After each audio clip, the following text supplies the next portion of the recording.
हमारा पवित्र हिंदू धर्म में जन्म हुआ और हम श्री राम, श्री कृष्ण, विष्णु और भगवान शंकर को, जैसा लोकवेद हमने इनकी कथा सुन रखी थी, इनके बारे में सर्वेश्वर मानते थे, सर्व पाप नाशक जानते थे, समर्थ शक्ति मानते थे, सारे ब्रह्मांडों का रचनहार मानते थे, अजन्मा मानते थे। तो किन्होंने बताया? नकली गुरुओं ने, अंधे गुरुओं ने, जिन्हें वो स्वयं भी अंधे थे, हमें भी हाथ पकड़ दिया कि हमें सब कुछ दिखाई देता, आ जाओ हमारे पीछे पीछे। जबकि उनकी जीवनी में लिखा है कि ब्रह्मा विष्णु महेश नाशवान है।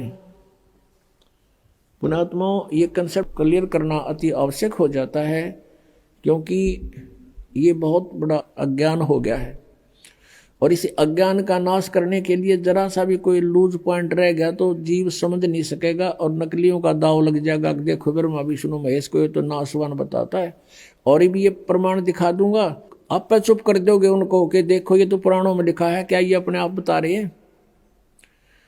तो वो दुष्ट जो अभी तक आग लगाते आए हैं समाज में, उनकी दाल निकलेगी। पुण्यात्माओं, दास को इन सदग्रंथों की जैसे वेदों, गीता और पुराणों की कति आवश्यकता नहीं, क्योंकि जो ज्ञान दास को मिला है वो तत्व ज्ञान है, वो सूक्ष्म ज्ञान है।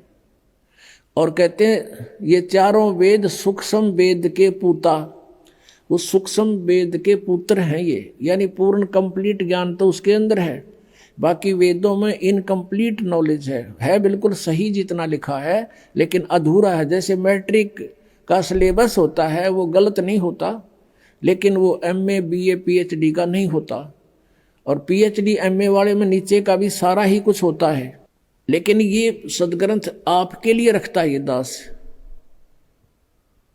ये मेरी लालटन है अंधे वाली।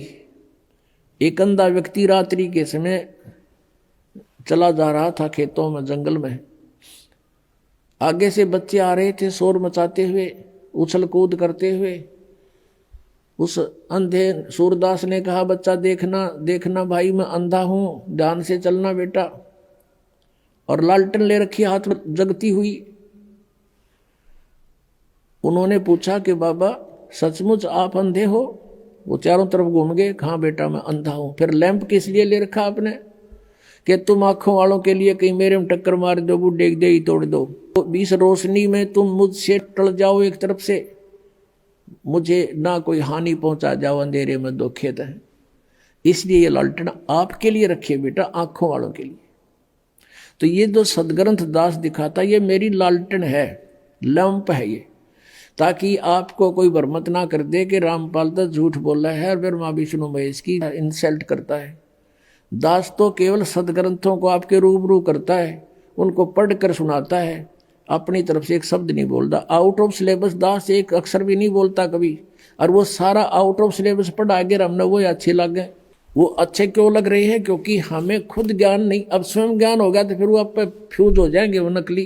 तो यह थोड़ा सा दिखाते हैं आपको कि ब्रह्मा विष्णु महेश अजर अमर नहीं है, ये नाशवान है। श्रीमद देवी भागवत गीता प्रेस गोरखपुर से प्रकाशित है। ये संपादक हैं हनुमान प्रसाद पोदार चिमन लाल गोस्वामी, और ये गीता प्रेस गोरखपुर से प्रकाशित है।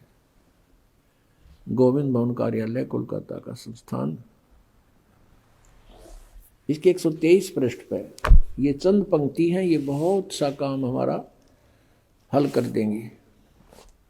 तीसरा स्कंद 123 पृष्ठ पे भगवान विष्णु अपनी माता दुर्गा की महिमा सुना रहा है। तुम शुद्ध स्वरूपा हो, यह सारा संसार तुम इसे उद्भासित हो रहा है। मैं ब्रह्मा और शंकर, हम सभी तुम्हारी कृपा से विद्यमान है। हमारा आविर्भाव माने जन्म, तिरोभाव माने मृत्यु हुआ करता है। हमारा तो जन्म और मृत्यु होता, केवल तुम ही नित्य हो, जगत जननी हो, प्रकृति और सनातनी देवी हो। भगवान शंकर बोले, देवी यदि महाभाग विष्णु तुम्ही से प्रकट हुए हैं तो उनके बाद उत्पन्न होने वाले ब्रह्मा भी तुम्हारे बालक हुए। फिर मैं तमोगुणी लीला करने वाला शंकर क्या तुम्हारी संतान नहीं हुआ? अर्थात मुझे भी उत्पन्न करने वाली तुम ही हो। शिवे संपूर्ण संसार की सृष्टि करने में तुम बड़ी चतुर हो। इस संसार की सृष्टि, स्थिति और संहार में तुम्हारे गुण सदा समर्थ हैं। उन्हीं तीनों गुणों से उत्पन्न हम रजगुण ब्रह्मा, सतगुण विष्णु, तमगुण शिव जी, ब्रह्मा विष्णु शंकर नियमानुसार कार्य में तत्पर रहते हैं। अपने आत्माओं इस पवित्र पुराण ने ये चंद पंक्तियों ने 4-5 कंसेप्ट क्लियर कर दिए। एक तो ये स्पष्ट हो गया कि ब्रह्मा विष्णु महेश नासवान है, इनकी जन्म मृत्यु होती है। दूसरा ये हो गया कि दुर्गा इनकी माता है। तीसरा ये हो गया कि रजगुण ब्रह्मा, सतगुण विष्णु, तमगुण शिव जी। और चौथा ये हो गया कि ब्रह्मा विष्णु महेश केवल नियमित कार्य ही कर सकते हैं। जो आपके भाग्य में लिखा है, दुख है तो दुख आपको दिला देंगे, और आप में सुख है तो आपके भाग्य में मिल जाएगा। इसमें कोई परिवर्तन ये कर नहीं सकते। और इसमें 5वां ये भी क्लियर हो गया कि प्रकृति दुर्गा को कहते हैं। गीता जी अध्याय नंबर 7 में 2, 3, 4 इन श्लोकों में लिखा है कि 2 प्रकृति है। एक तो ये 5 तत्व, और फिर ये मन, अहंकार, बुद्धि आदि, ये 8 मिलाकर एक प्रकृति, ये तो जड़ प्रकृति है।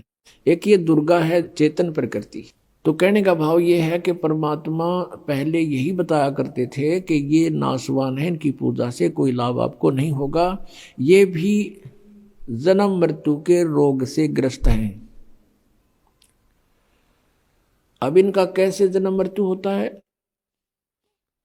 ब्रह्मा जी की आयु कैलकुलेट करते हैं। ब्रह्मा जी का एक दिन 1000 चतुर्युग का होता है। इतनी ही रात्रि होती है। एक चतुर्युग में कितना समय होता है, कितने वर्ष होते हैं हमारे?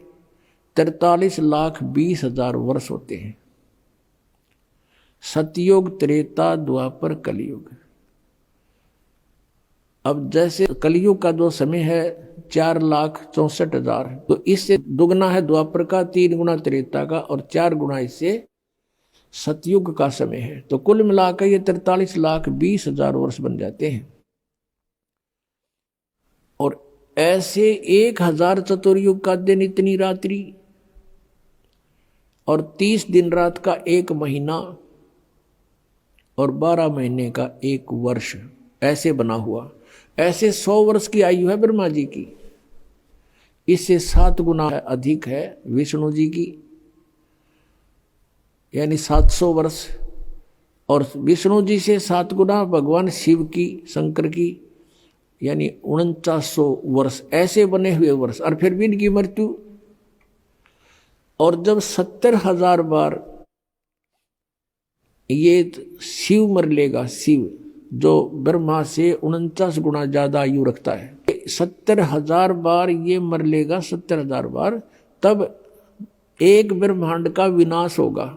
अब ये काल कहाँ रहता है? इस ब्रह्मांड के शून्य शिखर में, ऊपर के सबसे टॉप मोस्ट प्लेस जो इस ब्रह्मांड का है, वहाँ ये अलग से रहता है, अपना गुप्त रहता है।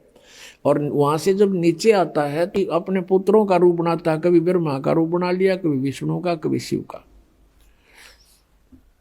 तो यह वहां रहता है। जब 70,000 बार यु त्रिलोक की शिव मर लेगा, तमोगुण शिव, तब एक ब्रह्मांड का विनाश होगा। और ये ब्रह्म, इस ब्रह्म को सरपुरुष भी कहते हैं। सरपुरुष, सरब्रह्म। गीता जी अध्याय नंबर 15 के श्लोक नंबर 16 में सरपुरुष और अक्षर पुरुष, ये 2 प्रभु बताए, 2 स्वामी। और इनके तथा इनके अंतर्गत जितने भी जीव हैं, उनके सबके स्थूल शरीर नाशवान हैं। जीव नाशवान है, जीवात्मा नहीं मरती। सब प्राणी नाशवान है, जीवात्मा नहीं मरती। वो तो सबके नहीं मरती, कुत्ते को दे के भी अमर है। और उधर से फिर 17वें श्लोक में कहा है 15वें अध्याय के गीता जी में कि उत्तम पुरुष है तू अन्य परमात्मा इति उदाहरते है। वो वास्तव में परमात्मा तो इन दोनों से अलग है, सरपुरुष और अक्षर पुरुष से। उसी को भगवान कहते हैं। परमात्मा में भगवान, भगवान का अर्थ होता है जो केवल सुख दे, दुख ना दे, उसको परमात्मा कहते हैं।